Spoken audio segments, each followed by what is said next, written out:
কাজ, গোপন গুনাহ ছেড়ে দিব। তৃতীয় নম্বর একটা কাজ করব, গোপন আমল বাড়িয়ে দেব। বলেন কোন আমল?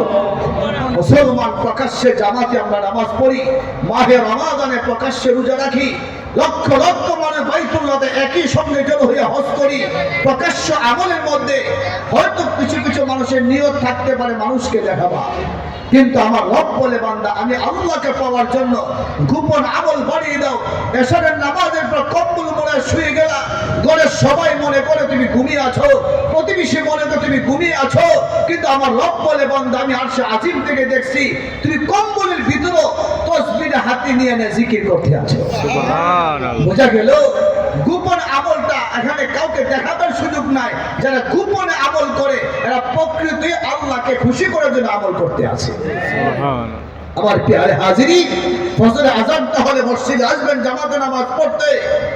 সবাই দেখবেন লোকটা নামাজ পড়ে ফজরে, এটা দেখাবার নিয়ত থাকার সম্ভাবনা আছে, কিন্তু আপনি ফজরের আযানের আধা ঘন্টা আগে ঘুম থেকে উঠে 2 রাকাত 4 রাকাত তাহাজ্জুদের নামাজ পড়ে নামাজের মুসল্লাই করে সাজদায় করে রবের সাথে গোপনে কথা বলছেন।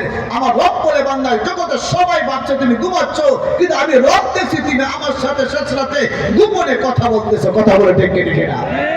এই জন্য আমরা রবের জান্নাত পেতে চাইলে 3 নম্বর কাজটা করব, গোপন আমল আমরা বাড়িয়ে দেব। রাজি আছি ইনশাআল্লাহ? যদি বলেন হুজুর 3টি কথা মনে রাখার মতো ব্যবস্থা নাই, বাড়িতে যাওয়ার সময় হয়তো 2টা কথা ভুলে যাব, 1টি কথা ভুলে যাব, আমাকে এমন 1টি কথা শিখিয়ে দেন যেটা আমি সারা জীবন মনে রাখবো। 1টি কথাই আমার জীবনের জন্য যথেষ্ট হবে। আমি মনে করি এখন যে কথাটা বলবো যদি কেউ এই কথাটা মনে রাখে, ওয়াজ মাহফিল লাগবে না, কোথাও যেতে হবে না, 1টি কথাই আপনাকে আমাকে জান্নাতে পৌঁছায় দিবে। বলবো কথাটা? বলবো কথাটি? সহজ কথা। আপনাদের পক্ষ থেকে প্রশ্ন করেন আমাকে, হুজুর আমরা আজকে যারা মাটির উপরে আছি, একদিন আমাদের আব্বা মাটির উপরে ছিল, একদিন আমাদের মা মাটির উপরে ছিল, আজকে বাবা মাটির নিচে চলে গেছে, আজকে আমার মা মাটির নিচে চলে গেছে, আমরা উপর থেকে কেউ জানি না বাবা কবরে কি অবস্থায় আছে, মা মাটির নিচে কি অবস্থায় আছে, সুখে আছে না বিপদে আছে, আরামে আছে না কষ্টে আছে, ভালো আছে না খারাপ অবস্থায় আছে, আমরা কেউ জানি না।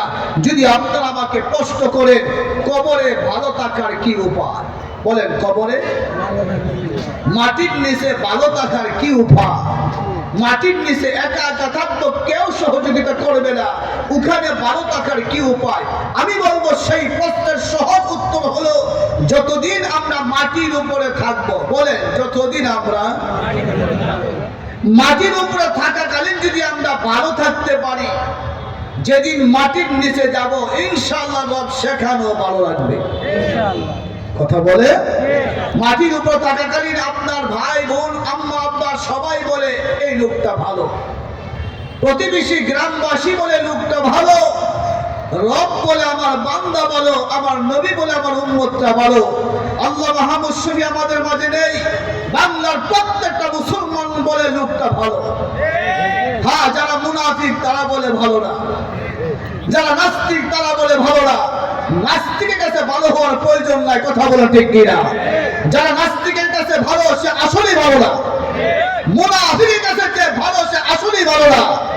যারা আসলেই ভালো তাদের কাছে যারা ভালো তারাই ভালো।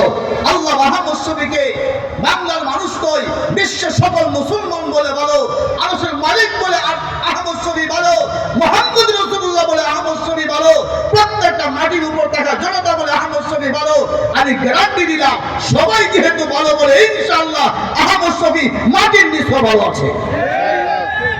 আমার প্রিয় হাজিরিন, আর যারা মাটির উপরে খারাপ তারা মাটির নিচেও খারাপ।